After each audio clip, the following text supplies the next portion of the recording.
and welcome to Backstage, all the latest from the world of TV and film. I'm Katie Spencer and I'm joined by Sky's entertainment reporter Claire Gregory. Hello. And all the way from New York, Stevie Wong, film and TV reviewer.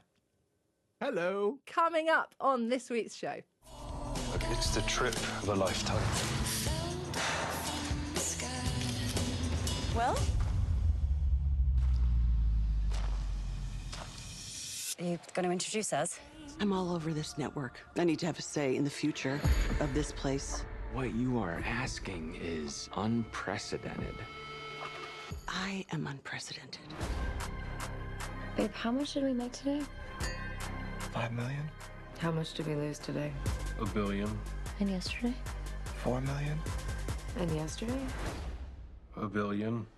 Well, let's crack on with the reviews, shall we? Coming out on the 22nd of September, take a look at Dumb Money. We need to talk about the GameStop situation. Retail traders always lose. You've been served. Wall Street cheated. Surprise, surprise. You have to testify before Congress. The game has changed. So, look, if you like the look of this one, Claire, it's based on a true story, isn't it? Yeah, you might remember it was 2021, and this was a kind of David Goliath tale of people on Reddit and on YouTube getting together to kind of really boost the shares for GameStop, this American retailer of games. And they made a load of money, and then Wall Street lost a load of money. And this has played really well at the Toronto International Film Festival. As Claire said, it really is a story about normal people who went against Wall Street and for a moment in time won. Director Craig Gillespie actually wants the audience to watch the film and leave with a sense of outrage. And this is what he had to say. I really hope it continues the dialogue. It's like I was left at that time. There was this real sense of outrage about what happened. That the system is rigged against the little guy, and seeing them go through the motions and go through the congressional hearings, I want that conversation to actually get ignited again and keep it going. And it's like it's happening in other areas as well, with the disparity of wealth that's going on, particularly in America, but around the world. And this is I want you to leave the theater with this sense of outrage about what happened and what's happening. So that is Dumb Money, which is out on the 22nd of September. Now, shall we take a look at a TV then? If you're interested in something that's a little bit of a thriller, how about Prime Video's new show? It's called Wilderness. It was the perfect place for an accident. Mrs. Taylor. We'd really appreciate you coming down to the station. What's the joke? No, we're just getting to know one another. Will talks about you a little bit. What he does say is that he needs you. Liar. For anyone who's a fan of Jenna Coleman, this is her vehicle, isn't it, Claire? Yeah, a really brilliant performance from her. And something we've kind of not really seen from her before. This is a tale of deception and revenge and betrayal and kind of the impacts of those things. Basically, she plays one half of a couple who go on a dream holiday, which quickly becomes a nightmare. It's really hard to not give away any spoilers with this, isn't it? We're kind of tiptoeing around saying too much, but yeah, safe to say things take a pretty dramatic turn, and all isn't quite as it seems. It does have a really brilliant soundtrack. The titles are Taylor Swift. How on earth did they get enough money to pay Taylor Swift to do this? I had a lovely chance to chat with the creator, Marnie Dickens, about this. And while I'm not so crass as to ask about money, Katie Spencer, I did ask, because it's not just about paying. You have to kind of get the artist to agree to let you use their track, even if you've got all the money. So I asked her how she went about doing that, and here's what she had to say.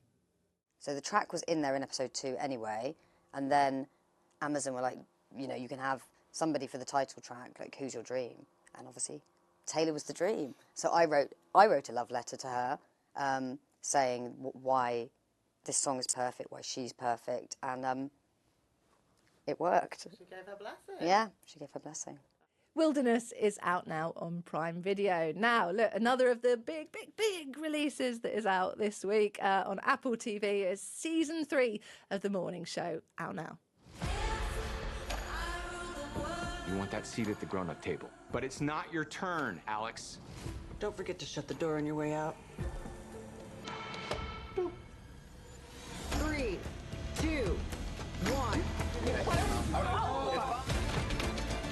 off the air. What's happening? Someone's in the system. Get that music turned off!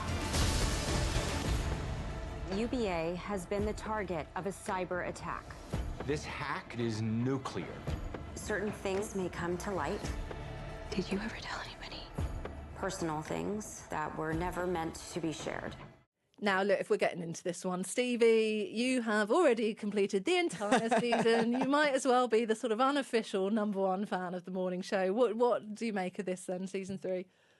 So I don't know if you recall, for fans of the morning show, season 1 was about their news anchor that was being fired for sexual misconduct, and that was kind of the big Me Too series. And then in the second season, they went into the global pandemic that was COVID. And so what does season 3 bring to the table? It turns out a lot. Space.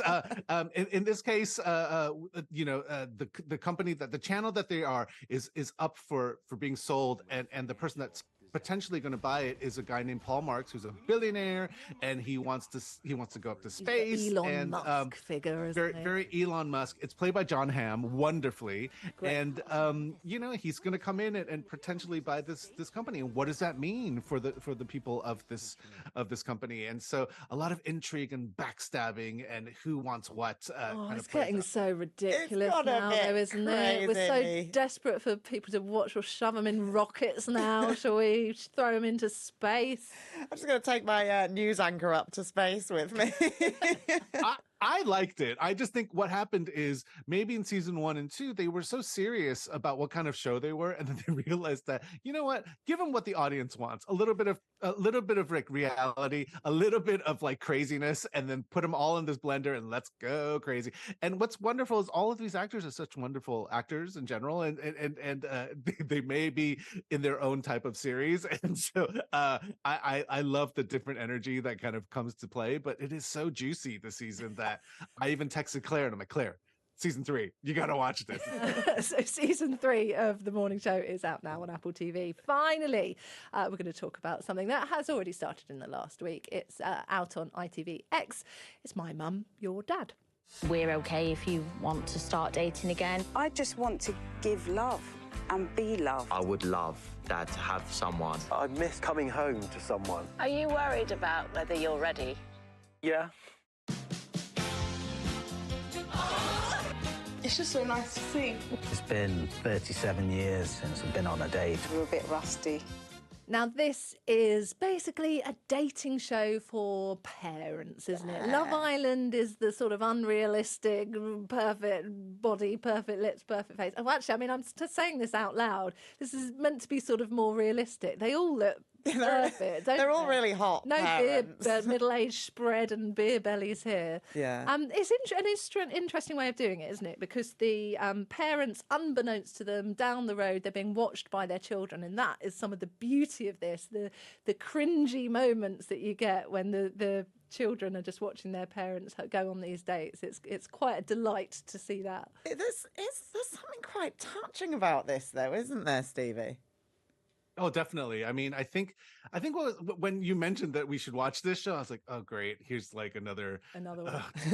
Another one. But I was surprisingly moved. And I think what's fascinating is these are single parents that raise their children, and now the children have this opportunity to kind of hope that their parents find some sort of happiness. This is one you're going to stick with. There's something very compelling about this, more so than Love Island, I would say. Oh, controversial. I like it, though. Let's end on a bit of controversy. My Mum, Your Dad is out now on ITVX. And that is all from us for this week. If you want to hear a longer version of what we've talked about today, just listen to the Backstage podcast, and you will find that podcast by scanning the QR code, which is on your screens at the moment, or you can just look it up anyway that you usually find your normal podcasts. And that is it from us for this week. Thank you, Claire. Thank you, Stevie, for talking to us. And we'll see you again very soon.